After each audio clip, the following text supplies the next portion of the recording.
It was എന്താ പറയുക series of ഹാപ്പിങ്സ് ആയിരുന്നു.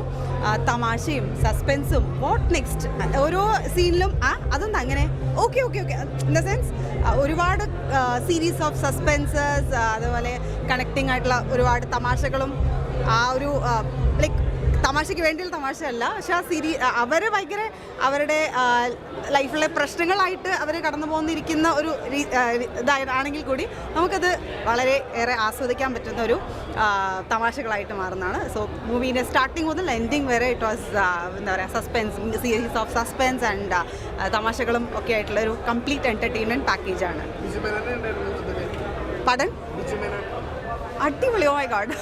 ഇൻ ദ സെൻസ് പുള്ളിയുടെ ജീവിത അവസ്ഥയാണത്, വളരെ കഷ്ടപ്പാടും അതൊക്കെ ആണെങ്കിൽ കൂടി ഇതെല്ലാം നമുക്ക് ഭയങ്കര തമാശയായിട്ടും എന്താ പറയുക എൻ്റർടൈനിങ് ആയിട്ടാണ് ത്രൂ ഔട്ട് ദ മൂവി പോയിരിക്കുന്നത്.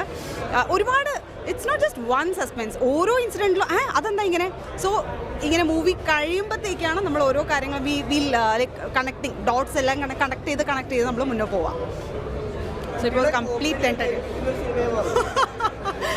മേ ബി സി എല്ലാ പടത്തിലും അതിൻ്റെതായ കുറേ പോസിറ്റീവായിട്ടുള്ള ലെസൺസും നെഗറ്റീവായിട്ടുള്ള ലെസൺസിനാവും. സോ എൻ്റർടൈൻമെൻറ്റ് ആസ്പെക്റ്റിൽ അടിപൊളിയായിരുന്നു. ആ കോപ്പിയൊക്കെ കാണിക്കുന്ന രീതി വാസ് വാവ്, ജസ്റ്റ് അമേസിങ്. ആ മൂവിയുടെ സ്റ്റാർട്ടിങ്ങിലെല്ലാം എന്താ പറയുക ഇങ്ങനെയും കോപ്പി അടിക്കാം, സി ഇതിനെക്കാളും വലിയ വില്ലന്മാർ ഓൾറെഡി ഉണ്ടാവുമായിരിക്കും. ബട്ട് ഇത് കാണിക്കുന്ന രീതി വാസ് അടിപൊളി. സി അതിൽ നിന്ന് പ്രചോദനം കൊണ്ട് കോപ്പിടിക്കാന്ന് പറഞ്ഞാൽ മൂവിയിൽ പലതും വേറെ നല്ല കാര്യങ്ങളുണ്ട്, അതിൽ നിന്ന് പ്രചോദനം കിട്ടട്ടെ എന്ന് വിശ്വസിക്കുന്നു. അത്രയും നല്ല പടമാണ്, എനിക്കിഷ്ടമായി ഭയങ്കരമായിട്ട്. ഞാൻ ദൈവത്തിൻ്റെ കയ്യിലാണ്, എല്ലാം ദൈവത്തിലേക്ക് വിട്ടുകൊടുത്ത് പിന്നെ നമ്മുടെ പ്രേക്ഷകരല്ലേ അഭിപ്രായം പറയേണ്ടത്. ഇത്രേ പറയാനുള്ളത്. ശരി, താങ്ക് യു. ആക്ച്വലി ഞാൻ തുണ്ടിൽ ചെറിയ റോള് ചെയ്യുന്നുണ്ട്. പേഴ്സണലി പറയുകയാണെങ്കിൽ ഭയങ്കര ഇഷ്ടമുള്ളൊരു പടമാണ്. കാരണം ബീച്ചേട്ടൻ്റെ ഒരുപാട് പോലീസ് വേഷങ്ങൾ കണ്ടിട്ടുണ്ടെങ്കിലും ഭയങ്കര ഒരു വെറൈറ്റി ആയിട്ടുള്ളൊരു പോലീസ് ഓഫീസറായിട്ട് നമുക്ക് കാണാൻ പറ്റും. പിന്നെ ഒരു കോമഡി എൻ്റർടൈനറാണ്, ഫാമിലിക്ക് വന്ന് കാണാൻ പറ്റുന്നൊരു പടമാണ്. അപ്പോൾ എല്ലാവരും തിയേറ്ററിൽ തന്നെ വന്ന് തുണ്ട് കാണാം. Thank you.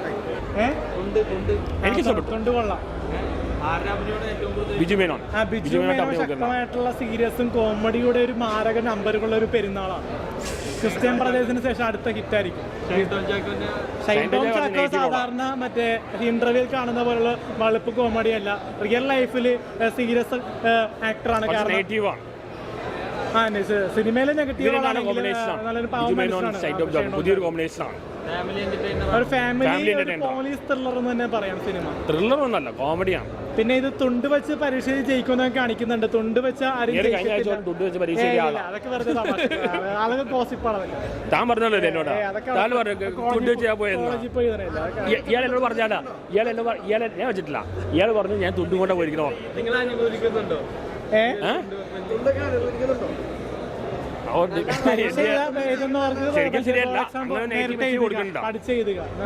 ഇങ്ങനെ പറയും, പക്ഷെ കഴിഞ്ഞ ആഴ്ച പരീക്ഷ തുണ്ട് ചെയ്ത ആളാണ്. എന്നോട് പറഞ്ഞല്ലേ, എന്നോട് നേരിട്ട് പറഞ്ഞല്ലേ, എന്നോട് നേരിട്ട് പറഞ്ഞു ഞാൻ പഠിച്ചോന്ന് ചോദിച്ചു. അടുത്ത ദിവസം എക്സാം പറഞ്ഞു. പഠിച്ചോ ചോദിച്ചു പറഞ്ഞു, പുള്ളി പറഞ്ഞു പഠിച്ചിട്ടൊന്നുമില്ല, തുണ്ടുണ്ടെന്ന് പറഞ്ഞു. സിനിമയായിട്ടാണ് ഇപ്പൊ ബലാത്സംഗം കാണിക്കുന്നുണ്ട് സിനിമയിൽ, പല പല സിനിമകളിൽ.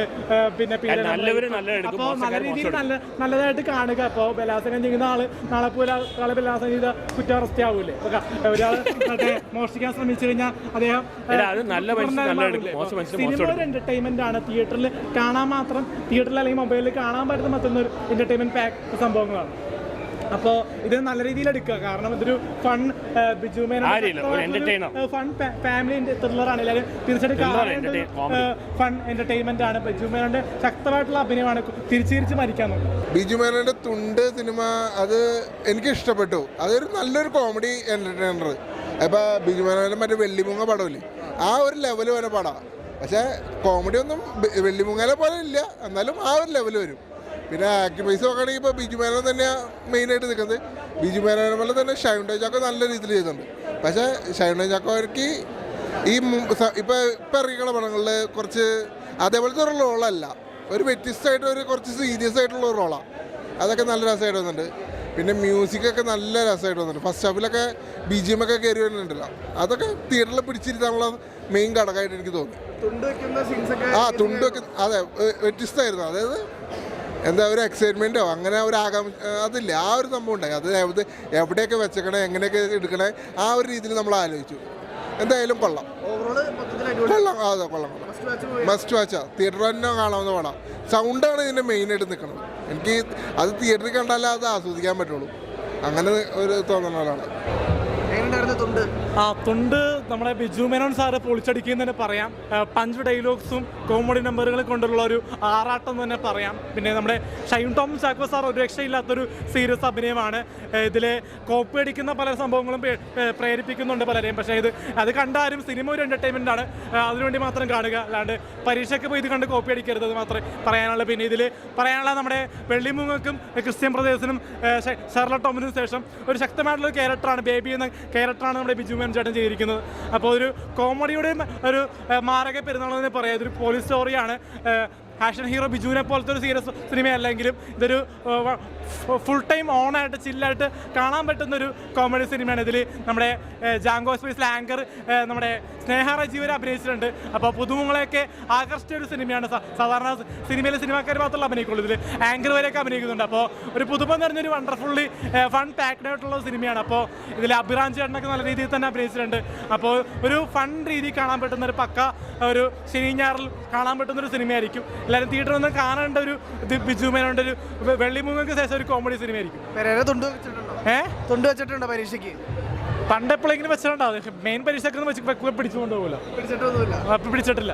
മെയിൻ പരീക്ഷ വെക്കാറില്ലല്ലോ, പഠിച്ചാൽ വെച്ചിട്ടില്ല. പഠിക്കണ സീക്വൻസ് ഒക്കെ കോമഡി രൂപത്തിലാണ് കാണിച്ചെങ്കിൽ അതൊക്കെ ലൈം ലൈറ്റിന് പുറത്തേക്ക് പുറം ലോകത്തിലേക്ക് ഇറങ്ങുമ്പോൾ അത് സൂക്ഷിക്കണം ചെയ്യേണ്ട ഒരു പ്രവണതയാണ് തുണ്ടുവെച്ച് പരീക്ഷ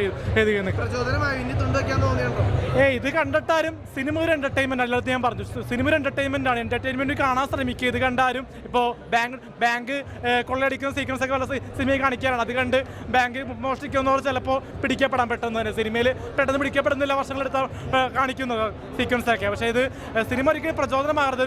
കഥയ്ക്ക് വേണ്ടിയാണ് സിനിമയിൽ ഇങ്ങനെ തുണ്ടും ബാങ്ക് മോഷണമൊക്കെ കാണിക്കുന്നത്. അതൊക്കെ ഒരു ട്രിക്കാണ് സിനിമാക്കാരുടെ. ബിജു മേനോൻ സാറ് പൊളിച്ചടിക്കുമല്ലോ. ഒരു മരണമാസ അഭിനയമാണ്. ക്രിസ്ത്യൻ ബ്രദേഴ്സിന് ശേഷം ഒരു സീരിയസും കോമഡിയും നിറഞ്ഞൊരു സിനിമയാണ് ഈ സിനിമ. പിന്നെ നമ്മുടെ അഭിറാം സാറൊക്കെ ഇതിനകത്ത് കസറിയിട്ടുണ്ട്. ആറാടി തിമിർത്തത് നമ്മുടെ ഷൈൻ ടോം ചാക്കോ സാറിന്റെ കഥാപാത്രം. ശേഷം ഞെട്ടിക്കുമല്ലോ. ഇപ്പൊ തന്നെ തിയേറ്ററിൽ കുലുങ്ങി ഇളകി എന്നൊക്കെയാണ് പറയുന്നത്. അപ്പോൾ ഒരു നർമ്മത്തിൽ പോയിന്നൊരു സിനിമയാകുമ്പോൾ അതിനുള്ളൊരു സംഭവങ്ങളൊക്കെ ഉണ്ടാവുമല്ലോ. അപ്പോൾ ഷൈൻ ടോം ചാക്കോ സാറാണ് ഇതിൽ കൂടുതലായിട്ടും കോമഡി ചെയ്യാണ്ട് സീരിയസ് സംഭവങ്ങളൊക്കെ കോമഡി രൂപത്തിലാണ് പറഞ്ഞു വെക്കുന്നത്.